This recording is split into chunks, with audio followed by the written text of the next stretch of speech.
আমাদের আপনারা বোনেরা যারা আছেন তখন আমরা মেয়েরা যারা আছেন অবস্থান করবেন এবং মেয়েরা যারা আছি আমরা আমাদের মেয়েরা যারা আছে তারা মেনগেটের ভিতরে অবস্থান নেবে বিশ্ববিদ্যালয় মেনগেটের ভিতরে মেয়েরা অবস্থান নেবে। আমাদের আপনারা যারা আছে সবাই বাম পাশে মেনগেটের ভিতরে যায়, ছেলেরাকেও মেনগেটের ভিতরে যাবো না, ছেলেরা শুধুমাত্র আপনাদের যাওয়ার ব্যবস্থা করে দিব। আমরা ছেলেরাকে মেনগেটের ভিতরে যাবো না, আমরা আপনাদের যাওয়ার ব্যবস্থা করে দিব এবং ছেলেরা আমরা বিচার করতে হবে। ঢাকা বিশ্ববিদ্যালয়ে আমার বোনের উপর কেন হামলা করা হলো তার বিচার আজকে করতে হবে। শুধু কোটা সংস্কার করলে হবে না, কোটা সংস্কার এখন অনেক পরের বিষয়। স্বাধীন বাংলাদেশে ছাত্রদের উপর কেন গুলি চালানো হলো তার জবাব দিতে হবে। এর বিচার না হওয়া পর্যন্ত আমরা কেউ রাজপথ থেকে যাব না। সে যদি গুলি খেতে পারে আমরা এখানে সবাই গুলি খেতে প্রস্তুত আছি।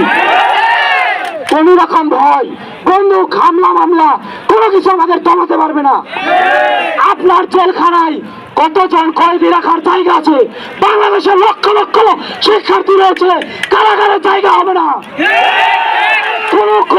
কোন অপশক্তি দিয়ে শিক্ষার্থীদেরকে দমানো যাবে না। এই হত্যার বিচার যদি সরকার না করে তাহলে দেশের 16 কোটি বাঙালি এই হত্যার বিচার করবে। স্বাধীন বাংলাদেশে আর কোন হত্যাকাণ্ড আমরা দেখতে চাই না। আমাদের আজকের কর্মসূচি খুব বেশি দীর্ঘায়িত হবে না।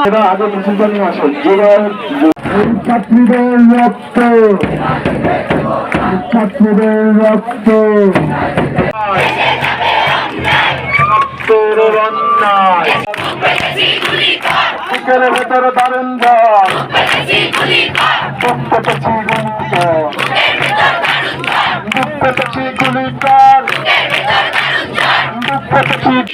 বুকের ভেতরে দারুণ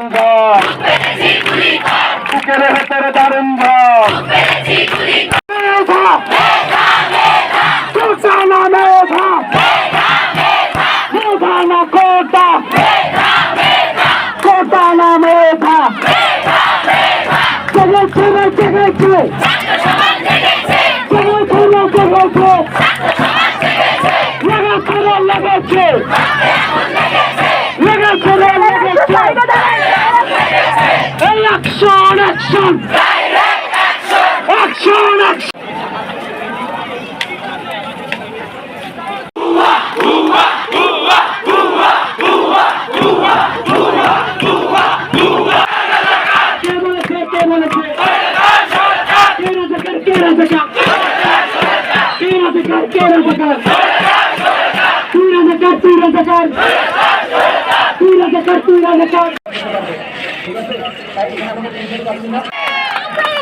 কথা বলবেন যমুনা আব্দুল মহসিন ইউনিভার্সিটি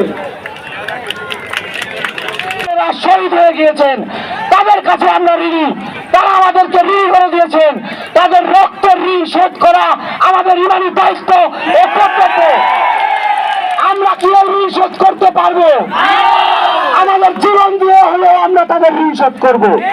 আমরা দেখেছি পুলিশের সামনে কিভাবে একটা বুক পেতে দাঁড়িয়েছিল। পুলিশ কোন রকম উস্কানি ছাড়া সে কি কোনো সন্ত্রাসী ছিল? সে কোনো সন্ত্রাসী প্রশাসনকে আমরা কোনোভাবে রাজপথ ছাড়বো না। আমরা কি রাজপথ ছাড়বো? নিজের জায়গা থেকে আজকে সবার কাছে বক্তব্য রাখতে চান এবং নিজেদের জায়গা পরিষ্কার করতে চান। আমরা সবাই